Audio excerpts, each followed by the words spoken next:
माझं Solapur news channel.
इकडे 2 महिन्यापासून इथं एक तारीख दिलेली होती 13 तारीख म्हणून 13 तारखेला टोकन वाटप करण्याची। तरी आता रात्री 1 वाजल्यापासून आम्ही नंबरला थांबलेला आहे। तरी आता एजंट लोक काय जे वाटप करणार आहेत ते लोक म्हणतात की आता इथून 2 महिने आम्ही वाटप करणार नाही, आचारसंहिता चालू झाली असं म्हणून सांगतात। इथं नाही ते नाही, दमननगरला बी हीच पोझिशन आहे स्कॉलरशिप मिळण्यासाठी। तर इथं आम्ही आता आंदोलन करायला लागलो आहे, आम्ही आता रस्ता रोक करायला लागलो आहे। तर आम्ही जोपर्यंत आम्हाला टोकन मिळत नाही तोपर्यंत आम्ही इथून हलणार नाही। ह्या बांधकाम कामगारांना जोपर्यंत न्याय मिळत आहे तोपर्यंत आम्ही ह्या रस्त्यावरून उठणार नाही। ह्या बांधकाम कामगाराच्या ऑफिसमधनं एवढा भ्रष्टाचार चालू आहे, लोकांना किट देतो या नावाखाली लोकांकडे 2-3 हजार रुपये घेतले जात आहेत। लोकांना 7 तारखेला इथं बोलवलं की तुम्हाला आम्ही टोकन देऊ, पण 7 तारखेला काही टोकन दिलं नाही।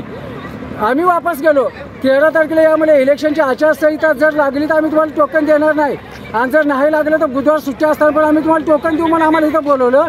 आणि इथं बोलल्यानंतर आम्ही आलो असता तर इथं आम्हाला रात्रीच बोर्ड लावलेत की किट वाटप बंद आहे, टोकन वाटप बंद आहे। माझ्या लोकांनी करत काय, सोलापूर जिल्ह्यातल्या 11 तालुक्यामध्ये प्रत्येक तालुक्यातले लोक आज इथं गोळा झालेत।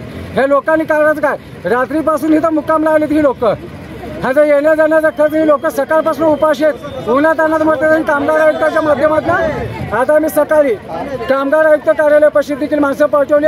कामगार आयुक्त नाहीत, कामगार मंत्री सुरेश खैरे साहेबांना देखील फोन लावला तर त्यांनी देखील उडाउडीची उत्तर द्यायला म्हणजे चाललं का कामगाराला न्याय देणार का। जोपर्यंत कामगाराला न्याय मिळत आहे तोपर्यंत आम्ही आज इथून उठणार नाही। नमस्कार, माझं नाव रेवती नरेंद्र पानसांडे, मी सोलापूरमध्ये राहते, मोठी वस्तीमध्ये एसटी स्टँडच्या शेजारी। कारण की आम्हाला आहे ना टोकन नंबर पाहिजे होता, त्यांनी म्हणजे टोकन नंबर द्यायला त्यांनी आम्हाला 25 तारखेपासून त्यांनी आम्हाला सांगायला तुम्ही पुढच्या आठवड्यात या, पुढच्या आठवड्यात। आम्ही पुढच्या आठवड्यात त्यांनी त्या तारखेला सांगितलं, त्या तारखेला येऊन आम्ही टोकन नंबर न्यायला यायला लागलो। त्यांनी आजची सुद्धा आम्हाला डेट दिलेली आहे 13 तारीख। त्यांनी 13 तारीख असून त्यांनी आज आम्हाला टोकन वाटप केलं नाही। आम्हाला आज काय पण आम्हाला टोकन वाटप पाहिजे। तुम्ही ज्यावेळेस तारीख सांगताल आम्ही त्यावेळेस भांडलेला येतो। काय सांगते तुम्हाला आता